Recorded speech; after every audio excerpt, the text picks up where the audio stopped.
아버님, 카드만 주세요. 괜히 만지시면 복잡해져요. 그 순간 은퇴한 문호의 손이 멈췄습니다. 평생 수천 대의 열차를 살려온 손이었는데, 그리고 며칠 뒤 딸과 사위의 대화가 들려왔습니다. 아버님 연금만 있으면 숨통이 트이는데. 그날 밤 그는 결심합니다. 아무도 예상 못한 선택을. 지금부터 그 기막힌 사연을 시작합니다. 구독과 좋아요, 알림 설정 부탁드려요. 강문호는 68살이다. 지하철 차량기지에서 35년을 보낸 그의 손은 온갖 상처들로 가득하다. 몇 해 전 아내를 먼저 하늘로 떠나보내고 은퇴 후 서울 상도동 딸 지연 부부와 함께 살면서 아침이면 5살 손자 준우를 어린이집에 데려다 주고 저녁에는 스마트 스토어를 운영하는 사위 태수의 택배 포장을 도와주면서 바쁘게 하루하루를 살아가고 있다. 화요일 아침, 보일러실에서 물이 새기 시작했다. 문호가 공구함을 열려던 순간 사위 태수가 나타났다. 아버님, 괜히 만지시면 더 복잡해져요. 이미 업체 불렀다고 말씀드렸잖아요. 간단한 거라 금방 고칠 수 있어. 금방이요? 요즘 보일러가 얼마나 복잡한 줄 아세요? 카드만 주세요. 문호의 손이 공구함 손잡이에서 멈춘다. 평생 고장난 것을 고쳐온 손이다. 선로 위 기차가 서지 않도록, 승객들이 안전하게 목적지에 도착하도록 지켜온 손이었다. 며칠 후 저녁 식사 시간, 지연이 조심스럽게 말을 꺼낸다. 아빠, 우리 이번에 창업 확장하려는데 대출 좀 해주실 수 있어요? 잠깐이면 돼요. 얼마나 필요하니? 5천만 원 정도면 될 것 같아요. 아빠 적금하고 연금 있으니까 괜찮지 않아요? 문호는 밥 먹던 숟가락을 내려놓는다. 갑자기 어린 시절 아버지의 목소리가 떠오른다. 내 돈은 내가 번 거다. 그때는 아버지의 말이 참 인색하다고 생각했는데 자식에게 그런 말을 들으니 참 서운하고 서글펐다. 안 된다. 왜요? 형편 어려우시지도 않잖아요. 내가 언제 어렵지 않다고 했냐? 한순간 식탁이 조용해진다. 준우만 숟가락으로 밥을 뒤적인다. 태수가 못마땅하다는 듯 한숨을 내쉰다. 아버님, 저희도 먹고 살려고 하는 건데 도와주세요. 문호는 말없이 일어선다. 밥도 먹지 않은 채 방으로 들어가 문을 닫는다. 침대 밑 공구함을 꺼내 자물쇠를 확인한다. 언제부터인가 공구함을 잠궈두는 습관이 생겼다. 마치 자신의 마음도 덩달아 잠그듯이. 창밖으로 보이는 전신주의 전선들이 바람에 흔들린다. 각자 다른 목적지로 향하는 선들이다. 문호는 슬픈 표정으로 그 모습을 한참 바라본다. 새벽 5시. 문호는 아파트 계단을 오르내리며 택배 상자를 나른다. 온라인 쇼핑몰이 잘 되면서 물량이 늘었다. 20개가 넘는 상자를 3번에 나눠 배송 차량까지 옮기는 일이 일과가 됐다. 16번째 상자를 들어 올릴 때였다. 무릎에서 뚝 소리가 났다. 순간 다리에 힘이 빠지며 계단 중간에 주저앉는다. 찬 콘크리트가 엉덩이를 파고든다. 한참을 그렇게 앉아 있었다. 새벽 공기가 얼굴을 때렸지만 무릎은 아픔으로 달아오른다. 정형외과에서 엑스레이를 찍은 결과는 연골 손상이었다. 당분간 무거운 물건은 들지 마세요. 무릎에 무리 가는 행동은 삼가하셔야 합니다. 그럼 언제쯤 괜찮아질까요? 최소 한 달은 조심하시고 심하면 수술도 고려해야 해요. 집으로 돌아오자 태수가 휴대폰에서 고개를 든다. 어디 다녀오셨어요? 병원 다녀왔다. 왜요? 많이 아프세요? 문호가 진단서를 내밀자 사위 태수의 표정이 굳는다. 그럼 저녁 배송은 어떻게 해요? 당분간은 못 도와줄 것 같구나. 태수가 한숨을 쉰다. 지연이 부엌에서 나온다. 아빠. 무슨 일이에요? 사정을 들은 지연의 첫 마디였다. 아빠. 우리 이번 달 적자거든요. 인건비 들여서 사람 쓰기엔 너무 힘들어요. 잠깐만 더 도와주시면 안 될까요? 문호는 창문 너머 전신주를 본다. 규칙적으로 늘어선 전선들이 질서정연하다. 자신이 평생 다뤘던 지하철 선로처럼 안전 규정이 있고 점검 주기가 있고 한계 하중이 정해져 있었다. 그런데 이 집에서는 언제나 자신만 예외였다. 아플 때도 일하고 쉴 권리도 사라져 버렸다. 무릎이 아프다니까. 그냥 가벼운 것만이라도 도와주시면 안 될까요? 가벼운 택배가 어디 있나? 그날 밤 화장실에 가려다 딸 부부의 대화를 들었다. 아버님 연금이랑 적금 합치면 당장 숨통 트이는데 직접 말씀드리기가 차라리 코리빙 하우스 알아볼까? 나이 드신 분들 전용으로 나온 게 있던데. 모시는 거 맞지? 모신다기보다는 서로 편한 게 좋잖아. 문호는 화장실 문고리에 손을 올린 채 멈춘다. 모신다가 아니라 치워버린다는 말로 들린다. 마치 고장난 부품을 교체하듯 자신도 언젠가 교체될 부품이었나 싶다. 새벽에 다시 계단을 본다. 자신이 넘어진 그 자리에 아직 택배 상자가 놓여 있다. 문호는 슬픈 표정을 하고 방으로 들어선다. 방 안 서랍 깊숙한 곳에서 노란 봉투를 꺼낸다. 노란 봉투에는 퇴직금 일부와 하늘로 먼저 간 아내 순이가 병원에서 적어준 쪽지가 들어있다. 당신이 좋아하는 곳에서 즐겁게 살면 좋겠어요. 나와의 추억이 있는 이곳이 아니어도 괜찮아요. 무언가 결심을 한 듯한 문호의 표정이다. 휴대폰으로 부동산 앱을 연다. 부동산 앱에는 서울을 벗어나니 서울 임대료의 절반도 안 되는 곳들이 줄지어 나타난다. 문호의 눈은 한 곳을 응시한다. 군산 음파호수 근처 오래된 상가 건물 1층 바다 냄새 나는 조용한 골목 소품점 적합 사진 속 유리창 너머로 멀리 바다가 보인다. 다음 날 문호는 금매 딱지를 붙여서 자신 명의 오피스텔 매물을 부동산에 내놓는다. 가족분과 상의는 안 하세요? 공인중개사가 조심스럽게 묻는다. 제 집이니까 제가 정하죠. 하지만 시세보다 너무 싸게. 빨리 팔려야 해요. 일주일 만에 계약이 성사됐다. 예상보다 1,000만 원 손해지만 상관없다. 문호는 평생 모아둔 물건들을 하나씩 박스에 담는다.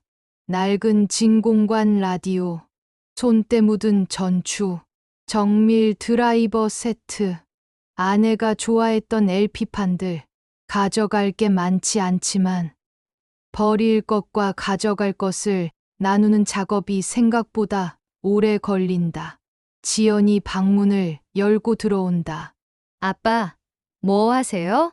버릴 게 많아서 정리 좀 하고 있다. 이사 가시는 것도 아니고 갑자기 왜 정리를 하세요? 문호는 라디오를 신문지로 감싸며 대답한다. 군산으로 간다. 네? 갑자기 왜요? 거기서 편하게 혼자 살 거야. 지연의 목소리가 높아진다. 아빠, 농담이죠? 아무 상의도 없이 갑자기 왜요? 군산에 아는 사람도 없잖아요.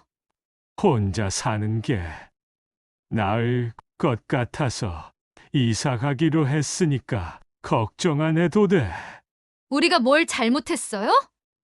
이러지 마시고 말씀을 하세요. 문호는 포장을 멈추고 딸을 본다. 너희 잘못한 거 없어. 다만 내가 여기 있으면 너희도 불편하고 나도 불편해. 그게 무슨 말씀이세요, 아빠? 여태 아무 말씀 없이 같이 잘 살았잖아요. 지연아, 나도 내 인생이 있다. 너희도 나 신경 쓰지 말고 너희 인생 살 거야. 떠나는 날 새벽, 준우만 달려와 묻는다. 할아버지, 어디 가요? 문호는 무릎을 굽혀 손자와 눈높이를 맞춘다. 소리를 고치는 마을로 갈 거란다. 소리를 고쳐요. 그렇단다. 할아버지가 제일 잘하는 일이거든. 준우가 고개를 끄덕인다. 그럼 할아버지, 사람들 목소리도 고칠 수 있어요? 문호는 손자의 엉뚱한 질문에 잠시 말이 막힌다. 그러고는 웃는다. 그럼 할아버지는 못 고치는 게 없지. 그때 마침 택시가 도착한다. 문호는 박스 2개와 작은 여행 가방을 싣는다. 몇십 년 살아온 세월이 고작 이 짐들 뿐이라 생각하니 서글픈 마음이 든다. 창문으로 손자가 손을 흔든다. 차가 출발할 때까지 지연과 태수는 현관에 나타나지 않았다. 기차표는 이미 끊어뒀다. 군산행 오후 2시 열차. 좌석에 앉아 창밖을 보니 익숙한 도시가 뒤로 흐른다. 지나간 세월이 새록새록 떠올랐다. 군산 음파호수 근처 골목. 문호는 파도 수리점이라는 간판을 단다. 파란색 글씨에 하얀 테두리를 둘렀다. 가게 안에는 수리대 하나, 의자 2개, 그리고 벽 한쪽에 선반을 설치했다. 오래된 라디오와 카세트 플레이어가 주 수리 품목이다. 새로운 곳에서의 생활을 할 생각하니 가슴이 벅차올랐다. 첫 손님은 얼룩무늬 고양이였다. 가게 앞을 서성이더니 문 앞에 앉아 문호를 쳐다본다. 뭘 고쳐달라고 온 거야. 고양이는 대답 대신 꼬리를 흔든다. 문호는 참치캔을 하나 따서 고양이에게 내어준다. 그날부터 고양이는 매일 나타났다. 털색이 초콜릿 같아서 이름을 초코라고 지었다. 평화롭게 지내던 어느 날, 예전 직장에서 친하게 지내던 동료 박만식이 찾아온다. 야, 진짜 여기 왔구나. 소문 들었어. 어떻게 알았어? 군산 바닥이 얼마나 좁은데 서울서 온 라디오 고치는 아저씨 있다고 동네방네 소문났어. 만식은 부서진 기타 앰프를 들고 왔다. 이거 좀 봐줘. 아들 놈이 밴드 한다고 샀는데 며칠 만에 고장났어. 문호는 앰프 뒷면을 열어본다. 진공관 하나가 고장나 있다. 이런 건 고치기 쉬워. 부품만 구하면 돼. 얼마나 걸려? 2, 3일? 며칠 후 만식이 남긴 앰프 수리가 끝났다. 앰프를 켜자 깨끗한 음이 흘러나온다. 만식이 기타를 연결해 코드 몇 개를 친다. 야, 새 것보다 소리가 좋네. 문호는 늦은 봄 햇살 같은 안도감을 느낀다. 고장난 것이 제자리를 찾는 순간의 기쁨. 서울에서는 잊고 있던 감정이다.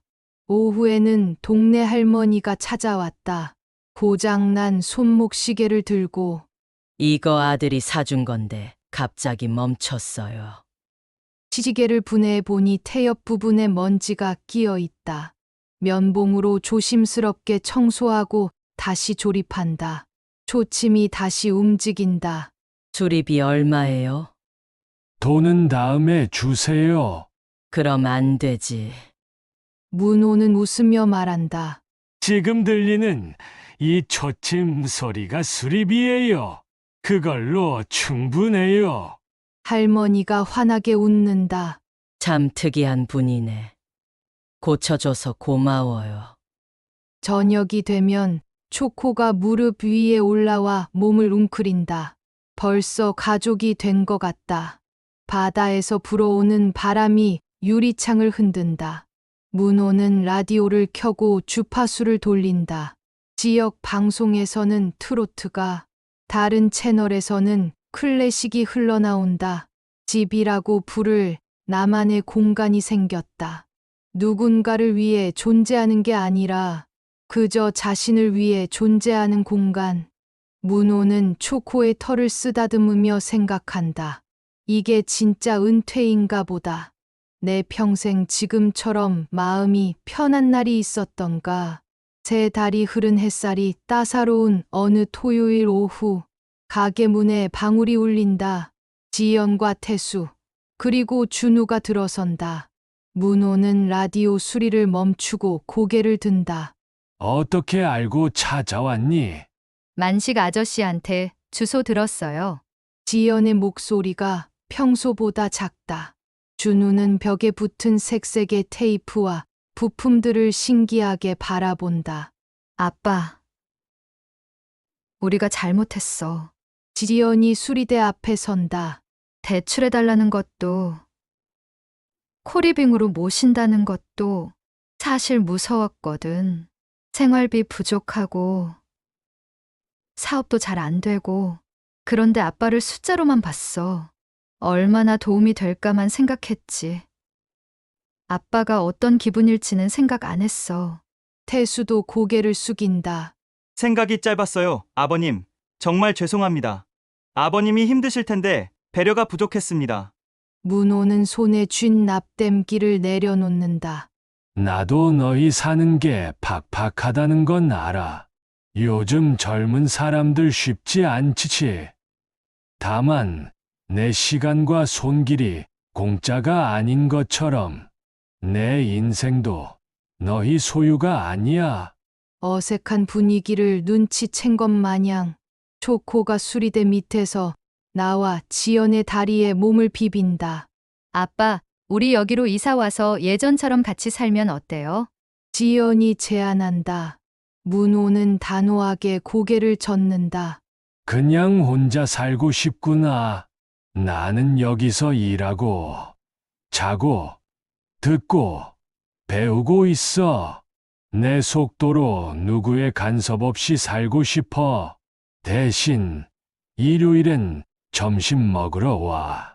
서로의 경계를 밟지 않는 선에서 자주 보자.